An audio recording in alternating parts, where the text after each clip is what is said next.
235, parágrafo do Regimento Interno da Câmara Municipal de Botucatu, requer dispensa do projeto de lei 84 de 2014, por apresentar em ação compatível, nas sessões 3 de fevereiro de 2015.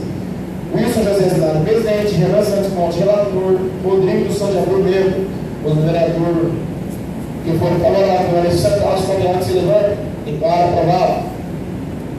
Comissão de Redação, única votação, requerimento. A comissão requer dispensa do projeto de lei 90 de 2014 para apresentar a redação compatível. Wilson José Zinari, presidente, Renan, relator, Rodrigo Jabur, membro. Os vereadores favoráveis pela lei central, os convidados se levantem, declara aprovado por unanimidade. Parecer do projeto de lei 83 de 2014, de autoria do Executivo Municipal. Senhor presidente, senhores vereadores, procedendo os estudos necessários da presente matéria e som de parecer contrário à aprovação do projeto de lei 83 de 2014. Otacílio Pereira, presidente, Fábio Henrique, relator, José Doutor Ribeiro, membro.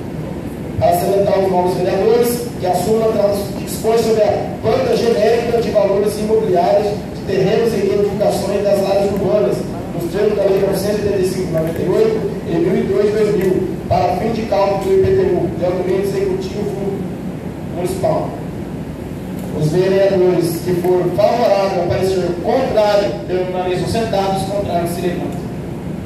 Declaro aprovado por unanimidade. Terceira votação globalmente.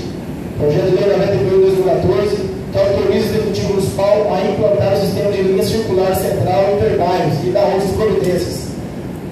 Os vereadores que forem favoráveis permaneçam sentados, os contrários se levantam. Declaro aprovado por unanimidade.